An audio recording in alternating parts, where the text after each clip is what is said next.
Hello and welcome to Anthony Johnson Speaks, the podcast where we talk about love. I'm your host and emotional intelligence coach, Anthony Johnson.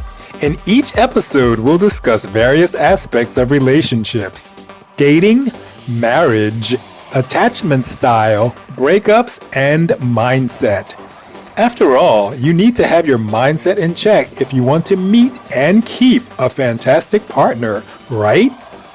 We will also have a special focus on our friends and family in the military because military relationships can be a bit more challenging. And my mission is to serve. I speak from a psychology degree, numerous certifications, personal experience, practical insights, wisdom, and a long list of tools for personal growth, trust and confidence, and more intimate connections in your relationships. Whether you've just started dating or you've been married for years, join the 12-week Consciously Connected Couples program and learn to connect on a deeper, more intimate level. Check out anthony-johnson.com and Anthony Johnson Speaks on Insta and TikTok. And finally, don't forget, every Friday at 12 noon Eastern Time, we will read your questions sent to the show from fan mail. To send a question from fan mail, simply open your podcast app and click on the link in the podcast description where it says, "Send a text message to the show." Thank you for tuning in, and let's begin this transformative love relationship journey together.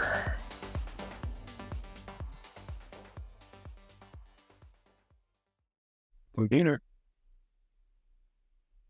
Hey everybody, and welcome to Anthony Johnson Speaks Love, the podcast where we talk about all things relationships. Today we're talking with Natalie Bedard, NatNat for short. In 2019, Natalie founded Lift OneSelf, offering profound energy healing services to anybody that may want them. So today we're going to talk about how her services intertwine with relationships and how some of the things that she's incorporated into her life and also into other people's lives may help you with your relationship. So Natalie, welcome to the show. And I guess start by telling us a little bit about you and how you came to be driven to start Lift OneSelf. Thank you. Thank you for having me, Anthony. And you have such a soothing voice. So I'm looking forward to this conversation. That's good to hear. Yes. My name is Natalie. And as you heard, NatNat. So some people might be, NatNat, what's that?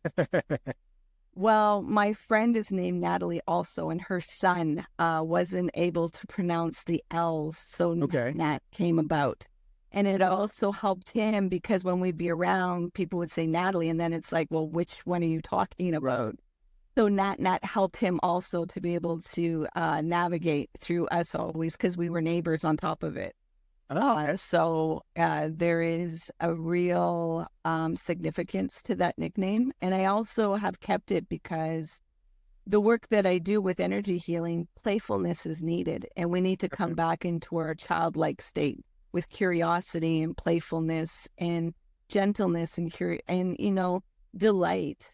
I think we are kind of indoctrinated that being an adult, we have to be all serious and taking things so stiff neck collared. And it's like, well, if you really understand the process of a healing journey, you have to bring some play into that and some childlike to be fluid and to be open and expansive. Yeah. Lift OneSelf came about in 2019 because back in 2014, I almost died. I had lesions in my brainstem and in my cerebellum. I was hospitalized for almost 40 days. And in that, I went through a battery of tests. And when the medical field doesn't know what's wrong with you, it's not fun. You're treated like Frankenstein and you go through some very painful testing. So I was actually released from the hospital without a diagnosis and without a plan. So it was, okay, well, I'm in the wilderness. And I was a solo parent of twin boys. They were 4 at the time. And then my oldest, I think, was about 17, I think it was. He was 17 or 18. So he was helping me out to, take care of the twins. And my mother was living with me too. So I had a small support system to be able to assist me. And then, fast forward to 2015, that's where I learned meditation. And meditation was very significant for me to do the inner work, to really do that somatic healing, where some people might be wondering, well, what is a somatic? And it's allowing the body to release energetically stored emotions. And our emotions are built out of energy that have been stored in our body. So, the big buzzword is trauma. Right. And trauma are experiences of how you interpreted it. It's not the actual experience. It's how you interpreted it, and you probably separated from self. So you fragmented yourself in pieces. Yeah. So the somatic part allows you to, drop out of your head and drop into your body, so that you can be a whole with a W rather than have holes with an H with that fragmented part, and come back into self. Because a lot of people think healing is being a new person, when really it's taking the layers of pain and hurt off to come back into the incredible person you already are. You've just forgotten, and you've gone on the outside looking for that safety of being something that other people would admire and adore, and feel that you got the perfect answer or person, where it's like you were built uniquely as yourself. And so that meditation allowed me to do profoundness, because I had a lot of trauma in my childhood, which then led into my teens and my 20s. And the relationship towards myself was very, let's just say, not the healthiest. And so really, I leave people with the sentence all the time: remember to be kind to yourself. And it's because I need to hear that reminder for myself, to be kind with myself, and to have grace for myself and gentleness with myself. And so with doing the meditation, a lot of the things came back online, because, like I said, the medical system had told me I was going to die, possibly because they didn't understand what was causing the lesions, and they were significant in my brain. To the point where, my vital systems had shut down. I wasn't able to walk. The physical, my eyes changed physically. So I was cross-eyed and I had vertigo. So all these things started coming back online, and I was able to walk and formulate sentences and get back to driving and all that. And it was thanks to the meditation and those somatic releases to really let go of a lot of stored emotions that was in my body. So with that, I had a profound wisdom, because even my meditation teacher, she was like, and the meditation that I learned at the beginning of my journey was TM, Transcendental Meditation. Okay. And so she was like, you're going very deep, where like people don't go this deep so quickly, and you're grasping it in a way that you can explain it so simply. And I was like, and she had told me too that a lot of times people start meditation and they quit at a certain point. And I was like, I totally understand why, because all this stuff that's coming up in me, I want to deal with it. Yet because I had this kind of death on my door, there was nowhere else to escape to. So I had to go internally and, go through the fear and go through the pain to really come back into self and come back into love, which is within ourselves. Yet we tend to want to look for it on the outside. Oh, yeah. So it's like, it was its own journey. And so when I would speak to people, they had an openness to want to speak to me. And I was always like, even before this, I would hear it all the time, where I've never told anybody this before, and I don't know why I'm telling you, yet I feel this safety. And so I have a gift of being able to co-regulate with somebody, their nervous system. And so I call it energy healing, yet what really it is regulating the nervous system so that you can be honest with your authentic emotions and allow the things that have been stored in your body to be released. And so that there's an opening and an expansion within your body. And then you can no longer be in that negative bias of the nervous system, that you can now see the opportunities and possibilities that are presented for you because you have to be in the unknown and uncertainty. Yet we're told to control everything, that everything has to be certain, which doesn't exist. Right. Because life is impermanent. People want change, yet they're not really recognizing that change means you're going to go into the unknown and uncertainty. There's going to be parts of yourself you've never experienced before. And so you have to be able to go into that journey. So in 2019, after meditating, that's where I came up with the name Lift OneSelf. So it was lift the ego, which is the defense mechanisms of the nervous system, so that you can be in the oneself, which you need to be in your vulnerability and sensitivity to be in that oneself, your life force, the energy, the life that, sustains the planet and the universe, is that we're all a part of. We're not separate from it. And so that's where the Lift OneSelf came in. And lift feels like a sense of empowerment, a sense of being able to navigate in your journey. Okay. All right. That sounds a little bit like my journey. So I resonate with that quite a bit. Physical pain and, kind of the same thing, going to the doctor and what is this, and not finding anything. And then kind of having it in the back of my mind, like, wow, there's been a lot of emotional stuff. There's been a lot of crying. There's been loneliness. There's been sadness. And then one day it was like a light bulb. Yeah, maybe the physical stuff is because of the emotional stuff. And it was like a light bulb moment. But yeah, I started the same journey of like, I'm continuously looking outside myself for everything. And then, the rest of the story.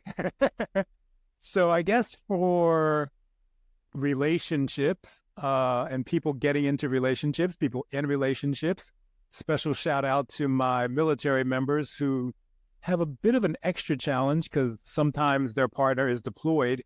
How would you say self-care and self-awareness could help build your relationship or build your connection in a relationship? I want to thank the military because in my previous life, I was a security investigator I live in Canada, Canada Forces. So I used to do the interviews to issue the special access. So I'd hear about all the deployments, this. And, the families that support military members, people don't realize, they might be deployed for 9 or 12 months, but there's another 2 years that they were gone for training. So, these families don't see their family members for about 3 years, and people don't realize how that has a significant impact on the relationship, on the strain on the family and everything else. So I just really want to hold space for a moment to thank the family members, because without that support, these military members wouldn't be able to do what they do in the protection. So thank you for doing that shout out for them. Self-awareness is needed for anybody. Unfortunately, we aren't taught that our wounds seek soothing. And so we want to put hooks into people and want them to be a certain way so that we can feel better about ourselves. Right. Rather than being that for ourselves. We're not really taught that. And so the self-awareness allows you to start seeing, well, what is my emotional pain? What is my mental pain? What is it that, what are the wounds that activate this pain for me, that I go on the outside and want this person to soothe it for me, that I don't think I'm able to do for myself? And that requires some radical honesty of feeling your emotions. And the most difficult thing it is to do with humaning, which I call it, is communication. Right. And allowing emotions to be in the communication. Because a lot of times, unfortunately, when we have been vulnerable and allowed our sensitivity out, somebody uses it and weaponizes us with our emotions. So it becomes very challenging to open yourself up. And we think we have to trust on the outside, when in actuality, it's trusting yourself that no matter what the experience is, you won't separate from yourself. You will not, and if you do disassociate, which we have to be able to protect our mental psyche, that we will use the tools to come back and to feel the pain of the emotions that we're going through. And so the first thing with the self-awareness is being able to acknowledge, what are my wounds? What is my inner work? What are my flaws? What are my strengths? Am I willing to be honest with myself about things that I want to hide in the shadows or not really see about myself because I think it might be a character flaw, or I'm so into the blame game of blaming everybody else rather than looking at myself and seeing, oh, just like them, I have some of that stuff inside me, and that's why it's irritating me so much. So communication and honesty is the first step. And it sounds very easy, but it's not easy to apply. The world would be much different if we were able to even be honest with ourselves. Many times people are even just not able to say, I'm afraid. We haven't created a safe space to even just, like military, you would never be able to declare that. So that work is even more difficult for military, because you have to put on a certain persona and you have to desensitize yourself from certain things to be able to do your missions, to be able to do the type of work that you're doing.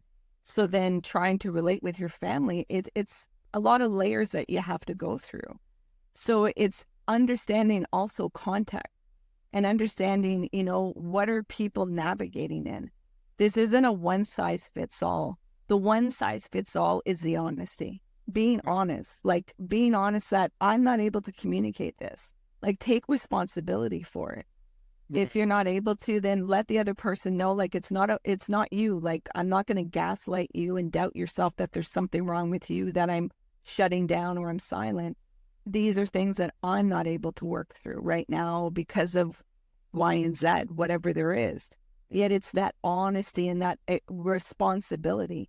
Honesty doesn't mean I'm going to be able to divulge everything. Honesty just means take accountability of what your character flaws are, what your wounds are, what you're not able to do, but also not just in anything that's going wrong, also acknowledge how great you are, what you bring, what you contribute towards.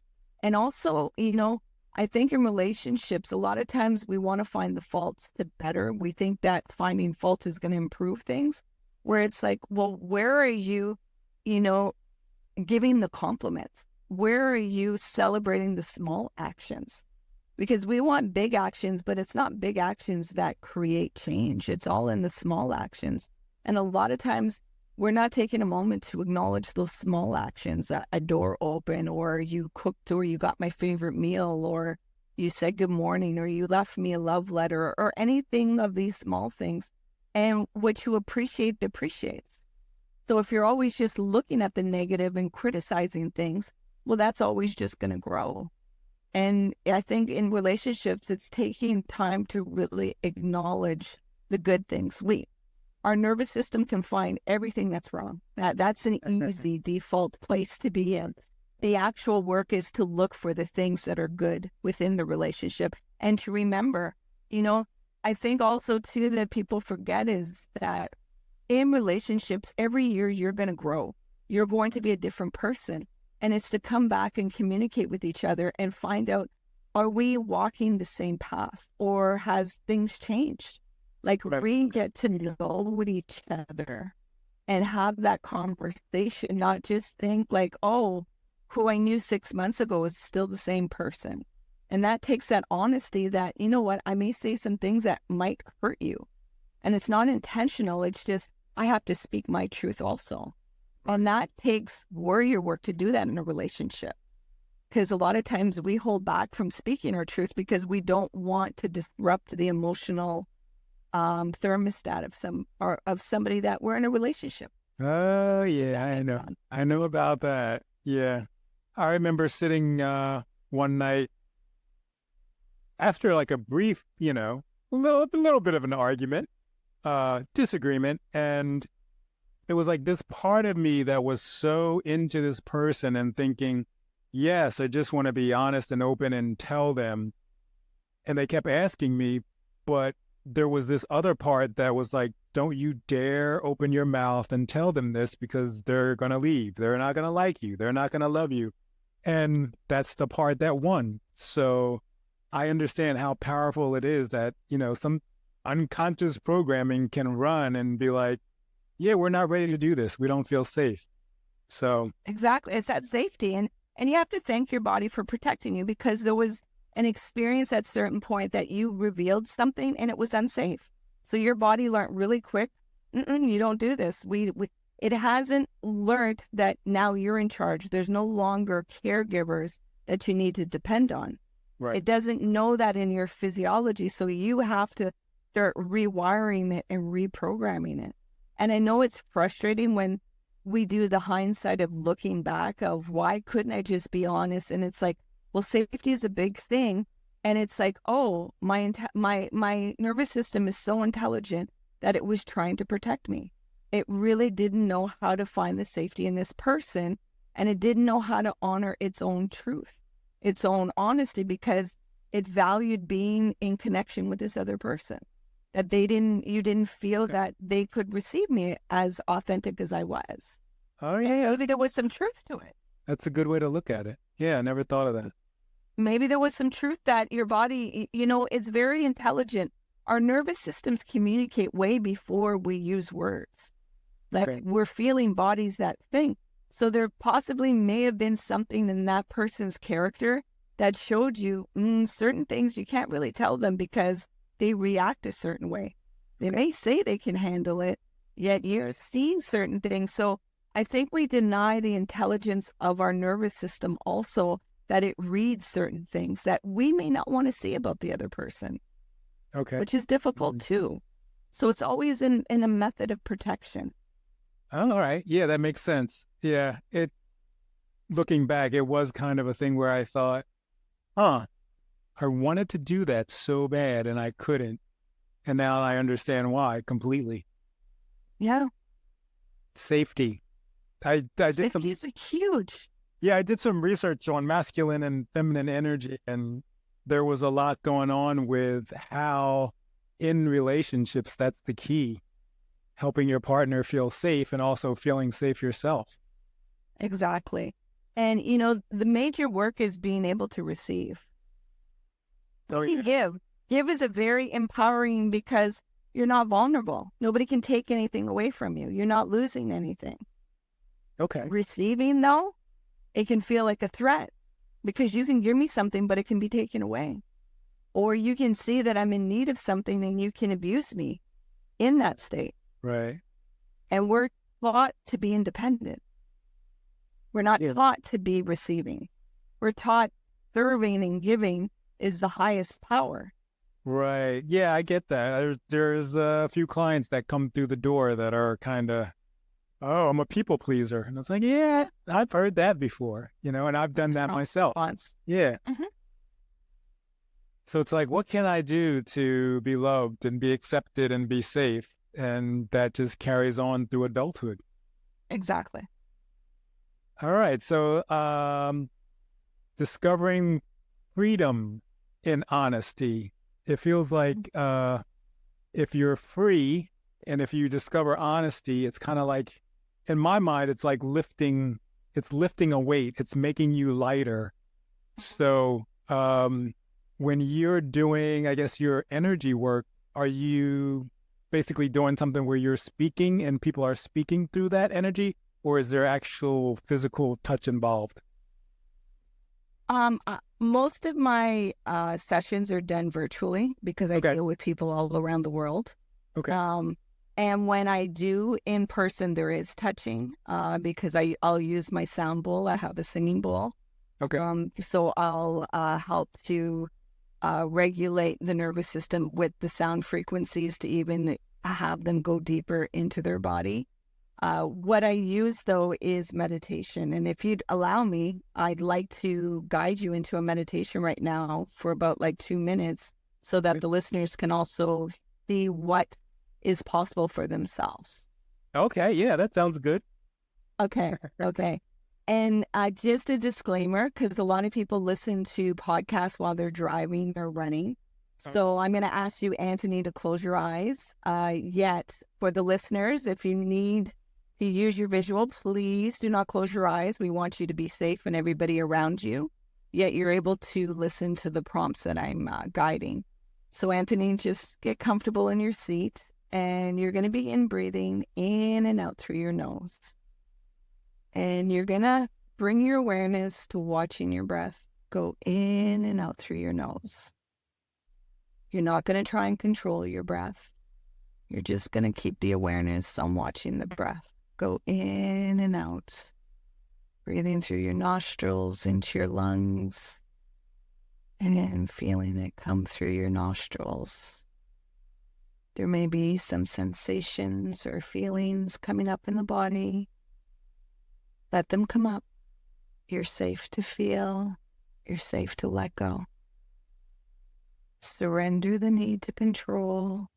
Release the need to resist and just be. Be with your breath. Drop into your body. Keeping your awareness on your breath. There may be some thoughts that may have come up, and it's okay. Just gently bring your awareness back to your breath, creating a space between your breath and the thoughts. Being able to see that you don't have to identify with those thoughts.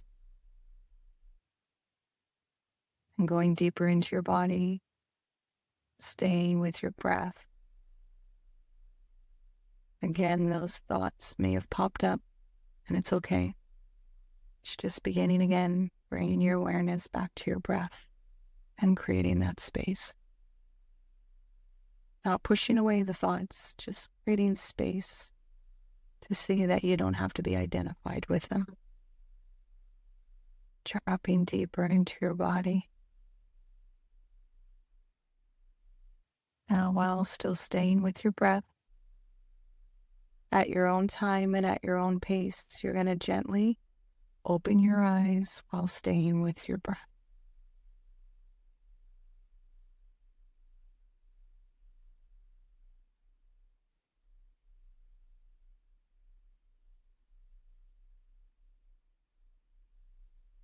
Ah, so peaceful.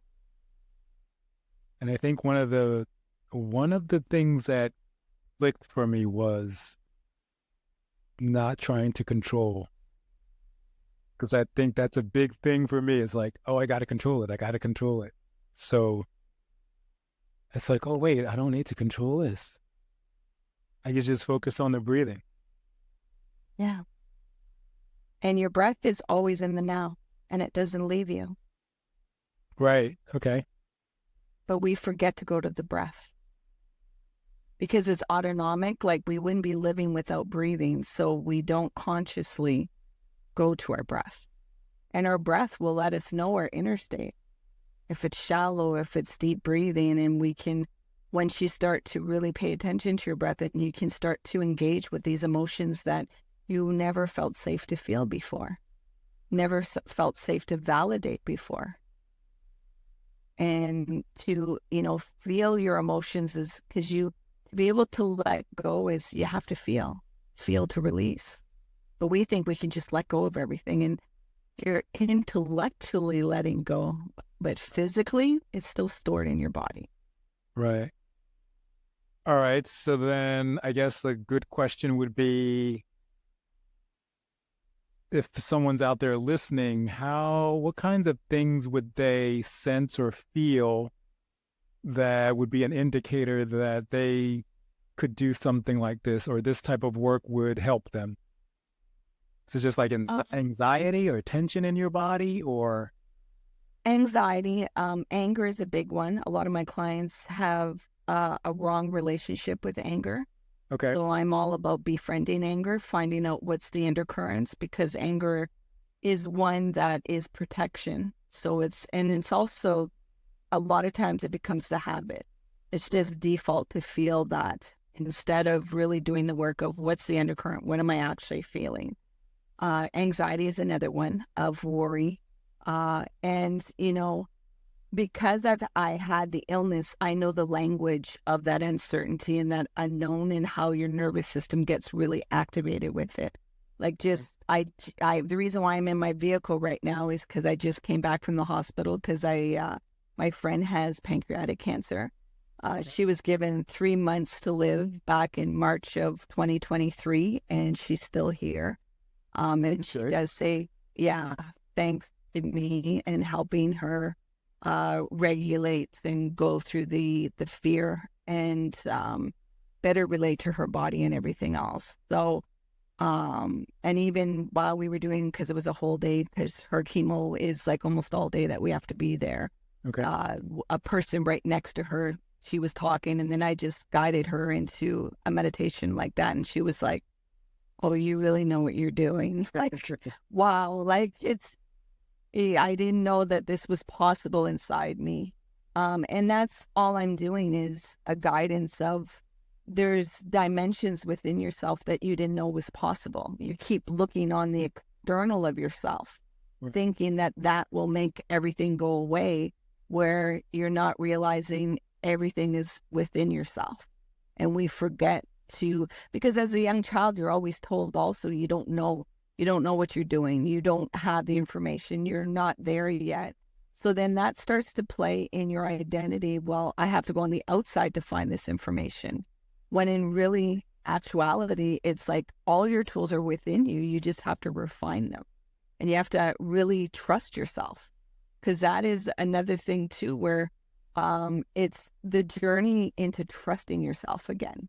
Especially if you've been harmed, or if you've been in relationships that have been really challenging, and like you just shared, hindsight, I didn't share certain things with this person. And so or you can get into toxic relationships and you wonder, well, how can I trust myself not to do that again, not to repeat that pattern again? Right. Yet without the trust, you're not able to listen to your intuition. You're not really able to hear yourself and see and call yourself out. Like, it's difficult to call out our own BS. We don't want to call out our own BS because it's like a comfy blanket. Yeah. Where the change of really, like, it's more easier to mistreat yourself than to treat yourself good. It's just a default thing that has been, armored into us. I'm not saying this is for everybody, but the majority of us, it's much easier to mistreat ourselves than to treat ourselves well and to value ourselves. To really see that, time is a tool and not a toy. And so the type of people that are coming they've tried a lot of therapy, where a lot of my clients, they say, like, after 2 sessions with me, they're like, I have better understanding of myself than the 3 years of therapy I've done with, traditional talk therapy or CBT. Another person told me it's almost similar to MDMR.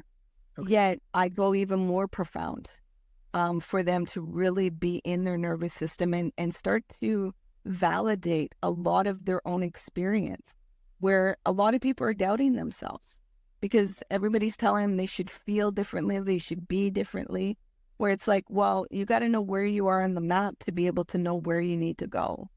And so being able to validate your experience and not have anybody tell you it needs to be something different.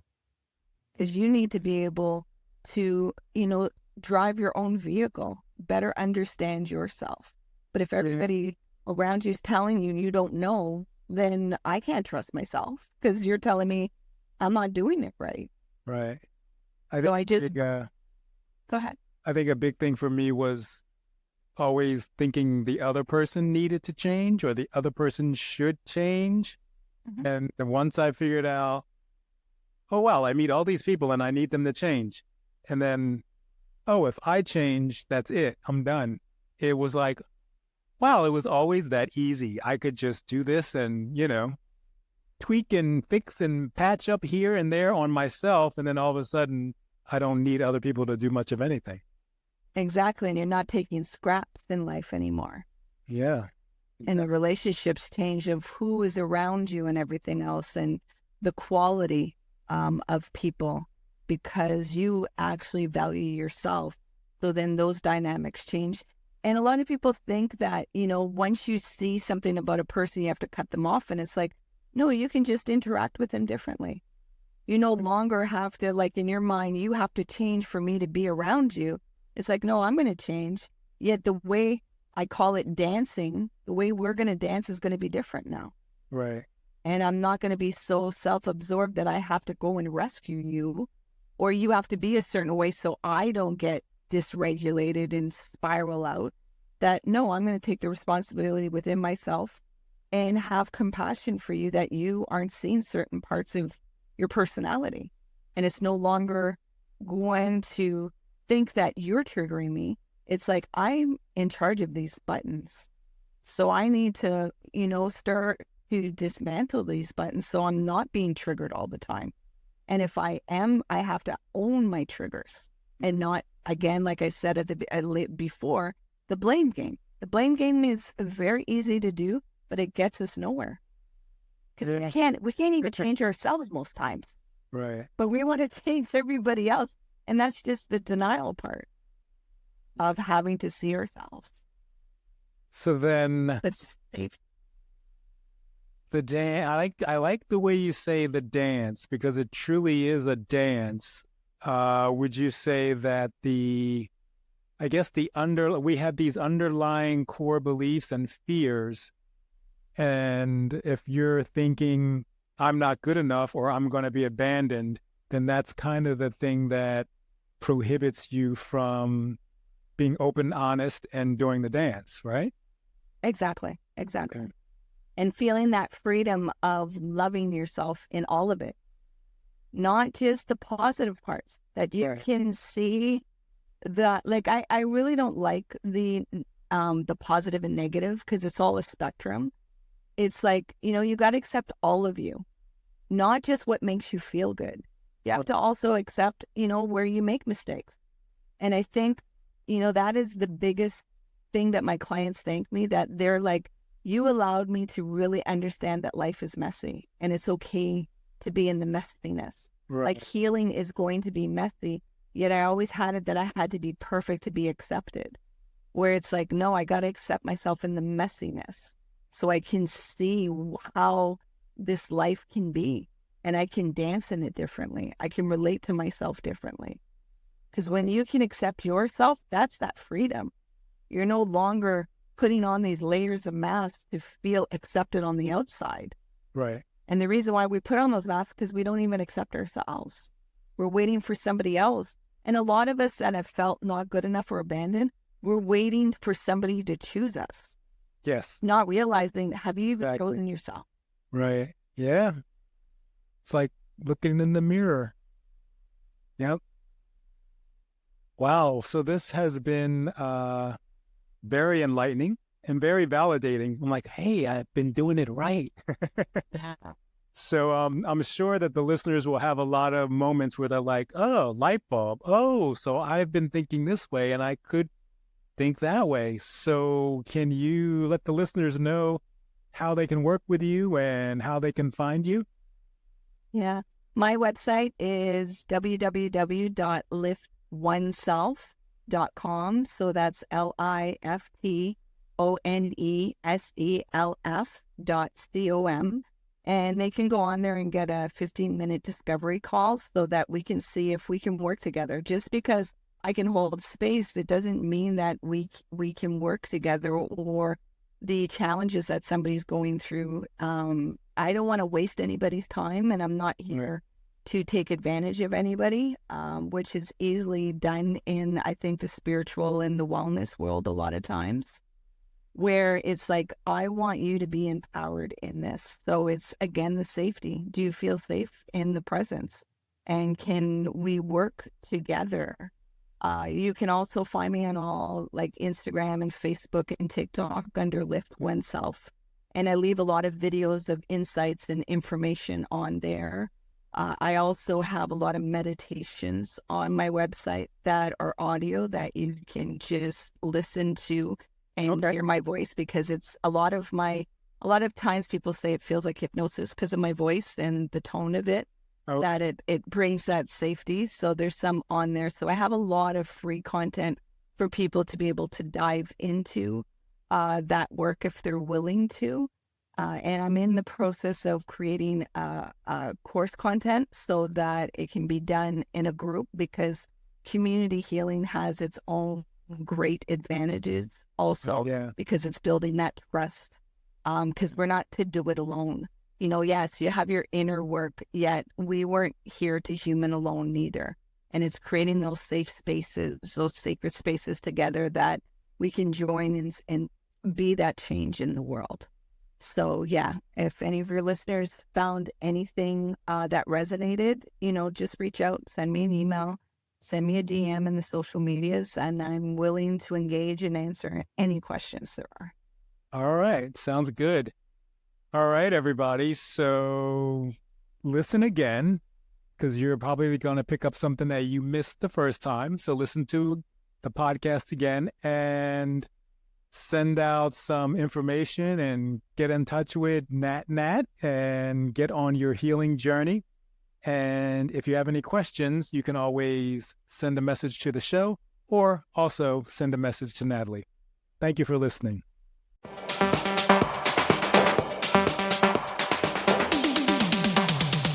Hey everybody, that concludes our episode. I hope you enjoyed it and I hope you got some valuable information. Please be sure to check out our other episodes, starting with episode number 11. Do you have a question? Every Friday at 12 noon Eastern, we will be answering your questions sent in through fan mail. For access to fan mail, go to the podcast app, look in the description, and click on the link where it says send a text message to the show. Check out Anthony-Johnson.com for the 12-week Consciously Connected Couples program, where you will learn to connect on a deeper, more intimate level. Also, Anthony Johnson Speaks on Insta and TikTok. Thank you for listening, and please be sure to download the episode, send to a friend, and tune in for the next upcoming show. Thanks again, everyone. Have a great day.